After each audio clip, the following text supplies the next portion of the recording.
2023년 3월 16일 목요일 매일 말씀 묵상 시간입니다.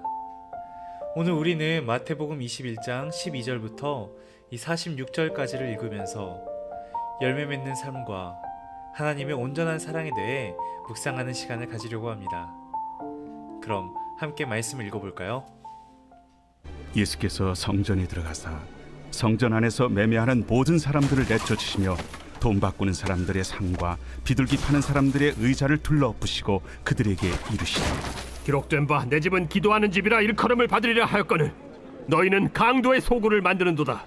맹인과 저는 자들이 성전에서 예수께 나오매 고쳐주시니 대제사장들과 서기관들이 예수께서 하시는 이상한 일과 또 성전에서 소리질러 호산나 다윗의 자손이여 하는 어린이들 보고 노하여 예수께 말하되 그들이 하는 말을 듣느냐?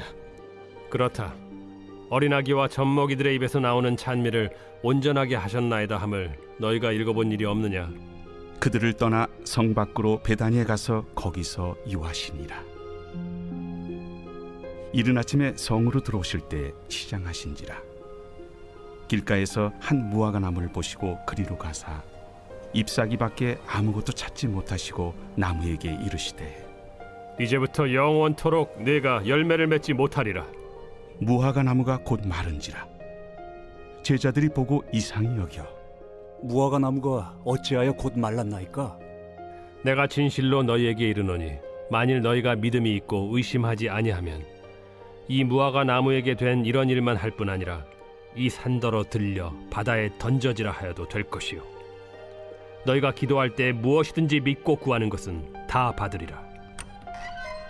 예수께서 성전에 들어가 가르치실세 대제사장들과 백성의 장로들이 나와 네가 무슨 권위로 이런 일을 하느냐? 또 누가 이 권위를 주었느냐? 나도 한 말을 너희에게 물으리니 너희가 대답하면 나도 무슨 권위로 이런 일을 하는지 이르리라. 요한의 세례가 어디로부터 왔느냐? 하늘로부터냐 사람으로부터냐? 그들이 서로 의논하여 이르되 만일 하늘로부터라 하면 어찌하여 그를 믿지 아니하였느냐 할 것이요. 만일 사람으로부터라 하면 모든 사람이 요한을 선지자로 여기니 백성이 무섭다. 우리가 알지 못하노라. 나도 무슨 권위로 이런 일을 하는지 너희에게 이르지 아니하리라. 그러나 너희 생각에는 어떠하냐? 어떤 사람에게 두 아들이 있는데 맏아들에게 가서 이르되 예 오늘 포도원에 가서 일하라 하니 대답하여 이르되 아버지 가겠나이다 하더니 가지 아니하고 둘째 아들에게 가서 또 그와 같이 말하니 대답하여 이르되 실소이다 하였다가 그 후에 뉘우치고 갔으니 그 둘 중에 누가 아버지의 뜻대로 하였느냐? 둘째 아들이니이다. 내가 진실로 너희에게 이르노니 세리들과 창녀들이 너희보다 먼저 하나님의 나라에 들어가리라. 요한이 의의 도로 너희에게 왔거늘 너희는 그를 믿지 아니하였으되 세리와 창녀는 믿었으며 너희는 이것을 보고도 끝내 뉘우쳐 믿지 아니하였도다. 다른 한 비유를 들으라. 한 집 주인이 포도원을 만들어 산 울타리로 두르고 거기에 집자는 틀을 만들고 망대를 짓고 농부들에게 세로 주고 타국에 갔더니 열매 거둘 때가 가까움에 그 열매를 받으려고 자기 종들을 농부들에게 보내니 농부들이 종들을 잡아 하나는 심히 때리고 하나는 죽이고 하나는 돌로 쳤거늘 다시 다른 종들을 처음보다 많이 보내니 그들에게도 그렇게 하였는지라. 후에 자기 아들을 보내며 이르되 그들이 내 아들은 존대하리라 하였더니 농부들이 그 아들을 보고 서로 말하되 이는 상속자니 자 죽이고 그의 유산을 차지하자 하고 이에 잡아 포도원 밖에 내쫓아 죽였느니라. 그러면 포도원 주인이 올 때 그 농부들을 어떻게 하겠느냐? 그 악한 자들을 진멸하고 포도원은 제때 열매를 바칠 만한 다른 농부들에게 새로 줄지니이다. 너희가 성경에 건축자들이 버린 돌이 모퉁이의 머릿돌이 되었나니 이것은 주로 말미암아 된 것이요 우리 눈에 기이하도다 함을 읽어본 일이 없느냐? 그러므로 내가 너희에게 이르노니 하나님의 나라를 너희는 빼앗기고 그 나라의 열매 맺는 백성이 받으리라. 이 돌 위에 떨어지는 자는 깨지겠고 이 돌이 사람 위에 떨어지면 그를 가루로 만들어 흩으리라. 대제사장들과 바리새인들이 예수의 비유를 듣고 자기들을 가리켜 말씀하심인 줄을 알고 잡고자 하나 무리를 무서워하니 이는 그들이 예수를 선지자로 알미었더라. 오늘 본문은 꽤나 과격한 장면으로 시작됩니다. 예수님께서는 성전에서 매매하는 이들을 쫓아내시고 상과 의자를 엎으시며 강도의 소굴로 만든 죄를 책망하십니다. 인간의 탐욕은 가장 성스러워야 할 공간조차 유린합니다. 인간의 욕망이 신앙의 이름으로 승인되는 순간 교회는 사적인 탐욕의 장으로 변질됩니다. 진리의 힘만이 좋은 열매를 맺을 수가 있는 것이죠. 예수님께서 열매를 기대하고 무화과 나무를 살피셨으나 열매가 없자 저주를 하십니다. 나무가 뿌리째 마른 것을 보고 베드로는 의아하게 생각합니다. 그러나 주님께서는 믿음이 이룬 결과로 선언하시며 더 큰 역사로 이룰 수 있는 믿음에 대해서 설명하십니다. 주님의 나라는 믿음이 권능을 나타내는 나라입니다.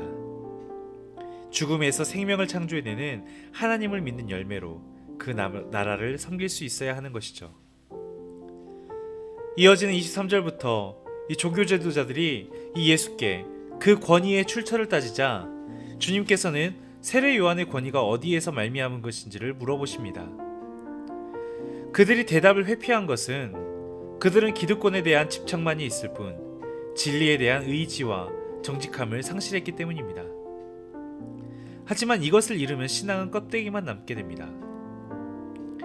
대답을 회피하는 이들에게 주님께서는 두 아들의 비유를 통해 위선을 비판하십니다. 행함은 없고 말뿐인 순종은 참 순종이 아니며 그 자신을 기만과 허위에 빠뜨리는 일이라고 하시죠. 천국 백성으로서 온전케 되기를 원한다면 입에 발린 말이 아닌 실천하는 순종으로 응답해야 합니다. 그러한 결과가 잘 나타나는 것이 33절 이후의 포도원 비유입니다.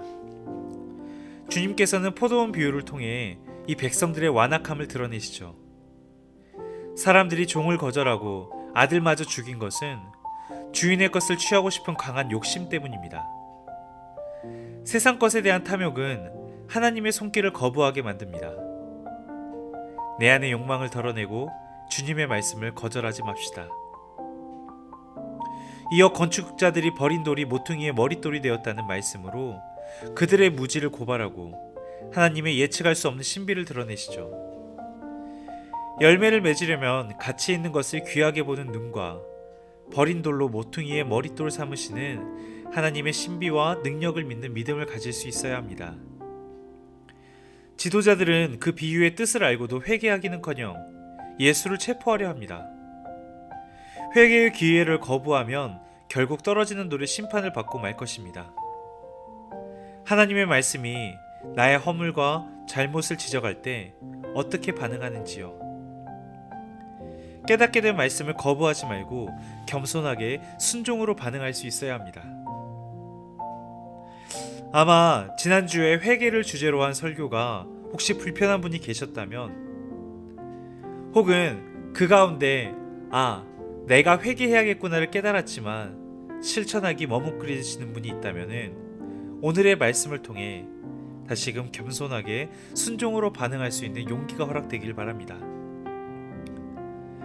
이러한 반복되는 거절과 반역에도 주님께서는 오래 참으시고 거듭 회개할 기회를 주셨습니다. 그 은혜를 묵상할수록 주님의 사랑이 얼마나 큰지를 알 수 있습니다. 불순종한 자는 끝내 하나님 나라를 빼앗기고 열매 맺는 백성이 그 나라를 받을 것입니다. 주님께서 우리에게 넘치게 부어주신 그 사랑, 그 받은 사랑에 합당한 열매를 맺읍시다. 이러한 오늘의 본문을 기억하면서 여러분에게 질문을 드립니다. 여러분이 생각했을 때 주께서 보여주시고 말씀하시는 그리스도인의 정체성은 무엇인가요?